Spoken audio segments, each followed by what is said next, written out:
ఏం పేరవ్వా? నా పేరా బండ పోషమ్మ. బండ పోషమ్మ. ఏ ఊరు మీది? మర్యాలనే. మర్యాల. 4000 తీసుకుంటున్నావు పింఛన్?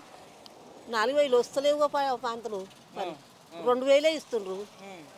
మరి ఎట్లా 4000 ఇస్తాను 2000 ఇవ్వబట్టి ఇప్పుడు ఏడాది వెళ్ళే ఏడాది వెళ్ళింది.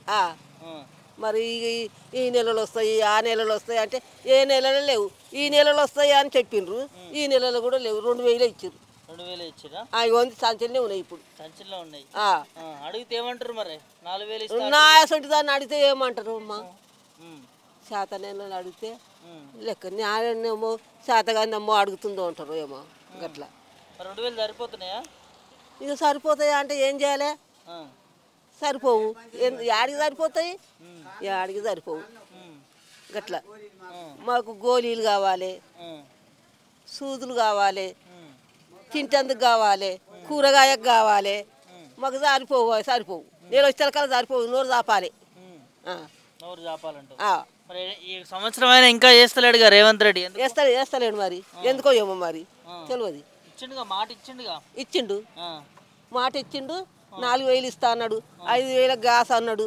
5000 గ్యాస్ లేదు. 500 గ్యాస్ అన్నాడు. 500 లేవు. 9000 అన్నాడు. 1000 రూపాయలు ఇస్తుండు. మరి ఏది చెప్పు? మరి ఎట్లా చేయాలి? ఎట్లా చేద్దాం చెప్పు మరి? అప్పుడు కేసీఆర్ 2000 ఇస్తున్నా, 4000 ఇస్తా అన్నాడు కదా. అదే కేసీఆర్ ఇచ్చే పైసలే ఇస్తుండా? కేసీఆర్ ఇచ్చే పైసలే ఇస్తుండు. ఎట్లుంది మరి రేవంత్ రెడ్డి పాలన? మంచిగా ఉంది. ఇండ్లు కూడా కూల కొడుతుండు. ఇండ్లు కట్టిస్తుండు, కూల కొడుతుండు. మంచిగా ఉంది ఇప్పుడు. మస్తు కాలం అవుతుంది, మస్తు కరెంట్ ఉంది, మస్తు కాలం అవుతుంది, మస్తు ఒడ్లు వంతున్నాయి, మస్తు వండిస్తుండు. కాలువలు నీళ్ళు ఇప్పుడు బొరిపోతున్నాయి. చెల్లరా బొరిపోతున్నాయా?